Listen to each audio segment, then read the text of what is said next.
ये पूरा यूनिवर्स मतलब कुल मिलाकर बड़े-बड़े जो चेहरे हैं, बड़े-बड़े जो एक्टर्स हैं, उनको एक साथ में हम फ़िल्मों में दिखा देंगे। कहानी पर तो हमें कोई मेहनत करनी है नहीं और जो टेररिस्ट ग्रुप भी यहाँ पर उन्होंने दिखाया है उसके लिए क्या कहा है कि भाई ये किसी मकसद के लिए काम नहीं करता है ये टेररिस्ट ग्रुप। वो कॉन्ट्रैक्ट के लिए काम करते हैं। मतलब बॉलीवुड के टेररिस्ट ग्रुप भी यहाँ पर 12 में उन्होंने फ़िल्म बनाई एकता टाइगर और अभी 2023 आ गया है, 11 वर्ष बीत चुके हैं और अभी भी वो कैरेक्टर्स ही इंट्रोड्यूस कर रहे हैं।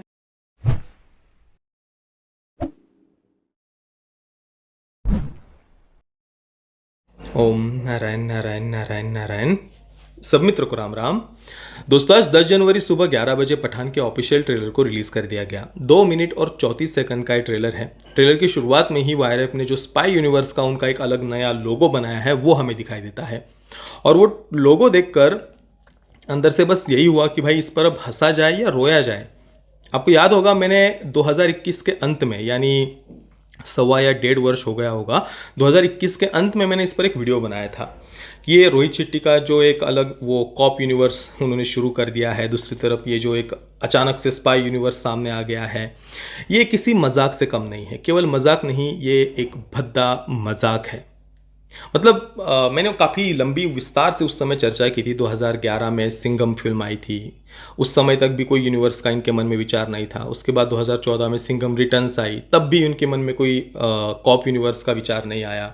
2018 में सिम्बा आई, तब अचानक से जाकर इनको लगा कि चलो अब हम यूनिवर्स बना देते हैं, कॉप यूनिवर्स। मतलब जो एमसीयू का देख रहे हैं, मार्वल सिनेमैटिक यूनिवर्स या डीसी का अलग से यूनिवर्स है जो खुद ही वैसे वो खुद ही बर्बाद करने पर तुले हुए हैं, पता नहीं क्यों डीसी वाले। पर जो भी है ये जो यूनिवर्स एक पूरी फैन फॉलोइंग है उनकी देश में, और ये शायद बॉलीवुड ने देखा कि हाँ यार ये हॉलीवुड के ये अलग अलग यूनिवर्स है और देश के बच्चे युवा बहुत पसंद कर रहे हैं इस बात को, तो चलो इसको भी हम कॉपी कर लेते हैं, क्योंकि कॉपी करने के अलावा तो कोई क्रिएटिविटी बॉलीवुड में वैसे भी है नहीं। तो 2018 में अचानक से इनको याद आ गया कि मतलब सिंघम रिटर्न्स, और अचानक से 2018 में याद आ गया कि कॉप यूनिवर्स बनाते हैं। और ये कॉप यूनिवर्स बनाने के लिए उन्होंने क्या मेहनत की उस समय कि उसके एंडिंग में बस ये अनाउंस कर दिया कि भाई सूर्यवंशी हम लेकर के आ रहे हैं। और फिर सूर्यवंशी में क्या उन्होंने कहानी को कुछ ऐसे मतलब कुछ कहानी का जाल उन्होंने बुना हो या कहानी कुछ इंटरलिंक्ड ऐसे कैरेक्टर्स वगैरह हो जो 2011 की सिंघम में भी थे और सूर्यवंशी में भी हो या सिम्बा में भी हो, या कहानी का कुछ जाल उन्होंने ऐसा बुना हो, कुछ था ऐसा? कुछ नहीं। सूर्यवंशी के अंत में क्या अजय देवगन और रणवीर सिंह को कुछ ऐसे वाहियात से जोक वगैरह सुनाने के लिए और एक विचित्र सा हुआ कुछ एक्शन सीक्वेंस था, उसके लिए उनको 10 मिनट के लिए गेस्ट अपीयरेंस के लिए बुला लिया और ये हो गया इनका यूनिवर्स डेवलप। ये मजाक नहीं तो और क्या है, आप मुझे बताइए दोस्तों। और केवल यही नहीं मैंने उस समय जो वीडियो बनाया था उसके नीचे कमेंट आया था, मैं आपको पढ़कर बताता हूँ। मैंने तो इतनी सूक्ष्मता से ऑब्जर्व नहीं किया था, और आप देखिए जो बहुत सारे ऐसे कमेंट्स आए उनमें से एक मैं पढ़कर बताता हूँ। और इससे बॉलीवुड को समझना चाहिए कि वो देश की जनता को जितना मूर्ख समझते हैं, देश की जनता भाई बहुत समझदार है। देखिए जो कमेंट है वो क्या है। After getting engaged with Kajal Agarwal in Singham, ditched her and fell in love with Kareena Kapoor in Singham Returns. Ashwini Kalsekar was a journalist in Singham Returns and played a role of judge in Simba. पत्रकार को जज बना दिया। Likewise, Ashok Samarth was the right hand of Jaykant Shikre in 2011 Singham, was lawyer in 2018 Simba. The brother of Sonu Sood was killed in encounter in Simba, was seen in Suryavanshi, played a role of cop. ये तो universe है इनका। ये तो हमने अभी तक cop universe के बारे में केवल चर्चा की। स्पाई यूनिवर्स की हम बात करते हैं जो कि अभी पठान उसी यूनिवर्स की बताई जा रही है। एकता टाइगर आई थी 2012 में, तब तक भी कोई यूनिवर्स बनाने का प्लान नहीं, कोई इनके मन में विचार नहीं। 2017 में उसके बाद टाइगर जिंदा है आई, उस समय तक भी इनके मन में कोई ऐसा नहीं कि भाई हमें कोई यूनिवर्स बनाना है। वो छोड़िए, 2017 छोड़िए, 2019 में फिर वॉर आई, उस समय तक भी स्पाई यूनिवर्स को लेकर कोई बात नहीं है, कोई चर्चा नहीं। मैंने तो स्वयं पहली बार ये जो स्पाई यूनिवर्स इसके बारे में 2021 के अंत में ही सुना था और तभी मैंने वीडियो भी बनाया था उस पर। मतलब अचानक से इतनी सारी 2012 से वो फिल्म पहली आई हुई है एकता टाइगर, उसके बाद वो आकर 2021 में सोचते हैं कि हमें स्पाई यूनिवर्स बनाना है 9 वर्षों के बाद में। तो आपने क्या कहानी को डेवलप किया यहाँ पर? कुछ आपने कहानी का जाल बुना, कैरेक्टर्स एक दूसरे के साथ में जोड़ा, कुछ क्या कहीं पर कोई मेहनत उनकी दिखाई नहीं दे रही है। ये पूरा यूनिवर्स मतलब कुल मिलाकर बड़े-बड़े जो चेहरे हैं, बड़े-बड़े जो एक्टर्स हैं, उनको एक साथ में हम फिल्मों में दिखा देंगे। कहानी पर तो हमें कोई मेहनत करनी है नहीं, और इन बड़े बड़े चेहरों को, सो कॉल्ड बॉलीवुड के जो स्टार्स है, सो कॉल्ड जो सेलिब्रिटीज़ है, उनको देखने के लिए ऑडियंस थिएटर में आ जाएगी। ये एकमात्र उद्देश्य मुझे तो कम से कम इसके पीछे का समझ में आ रहा है।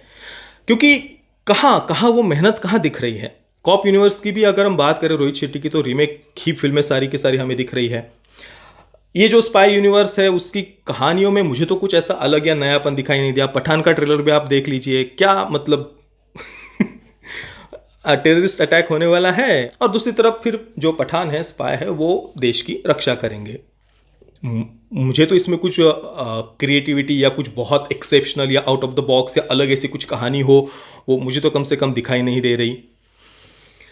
और जो टेररिस्ट ग्रुप भी यहाँ पर उन्होंने दिखाया है, उसके लिए क्या कहा है कि भाई ये किसी मकसद के लिए काम नहीं करता है। ये टेररिस्ट ग्रुप वो कॉन्ट्रैक्ट के लिए काम करते हैं। मतलब बॉलीवुड के टेररिस्ट ग्रुप भी अलग उनके लाला लैंड के ही होते हैं, उनकी काल्पनिक दुनिया के, जो बिना मकसद के ही काम करते हैं।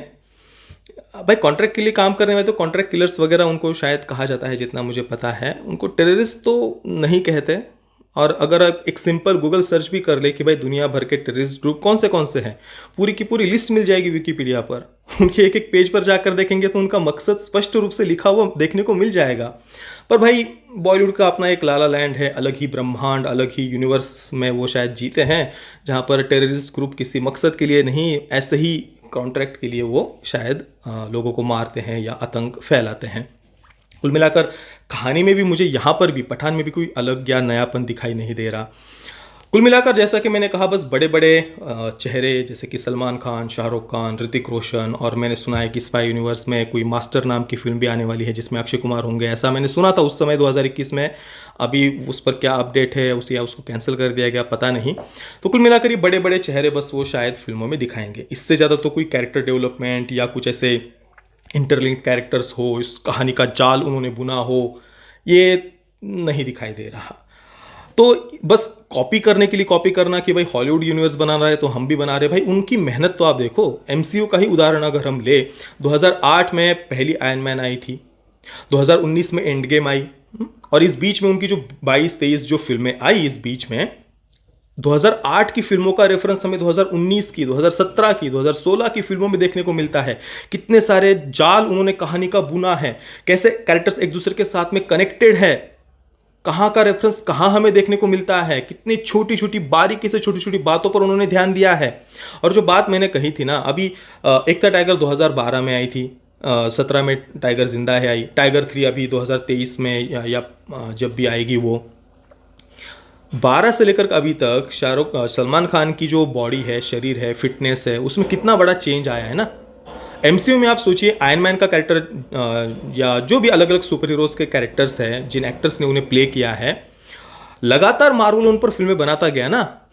9-11 वर्षों में उन्होंने 22-23 फिल्में बना दी, और लगातार वो उन कैरेक्टर्स को डेवलप करते गए। उनकी फिटनेस, उनकी बॉडी, उनका चेहरा, लुक वगैरह, उन सबको उनको मेंटेन रखना था ना। यहाँ पर 12 में उन्होंने फिल्म बनाई, एक था टाइगर, और अभी 2023 आ गया है, 11 वर्ष बीत चुके हैं, और अभी भी वो कैरेक्टर्स ही इंट्रोड्यूस कर रहे हैं। अभी तक तो आपका केवल टाइगर और वॉर का, ऋतिक रोशन का 2 कैरेक्टर्स आपने केवल इंट्रोड्यूस किए 13 वर्षों में, और ये यूनिवर्स है। तो ये मतलब मुझे तो कम से कम मजाक लगता है, और बॉलीवुड को ये कम से कम मजाक बंद करना चाहिए दुनिया के सामने। प्रॉपर आप कोई कैरेक्टर लीजिए, कहानी लीजिए, उसको डेवलप करिए, तभी कोई उसको आप एक यूनिवर्स कह सकते हैं। और बाकी ट्रेलर के बारे में तो मैंने आपको बताया है, उसमें कुछ भी ऐसा नयापन या कोई एक्सेप्शनल या अलग ऐसी कहानी हमें देखने को नहीं मिल रही। बस प्रोडक्शन वैल्यू अच्छी दिख रही है। बाकी मुझे तो कुछ खास एक ऐसा लगा नहीं ट्रेलर में, एक नयापन, एवरेज ही लगा। बाकी आपके इस ट्रेलर के बारे में क्या विचार है, या स्पाई यूनिवर्स के बारे में आपके क्या विचार है, मुझे आप नीचे कमेंट में अवश्य बताना। ये वीडियो देखने के लिए आप सभी मित्रों का बहुत बहुत धन्यवाद। जय श्री राम, वंदे मातरम।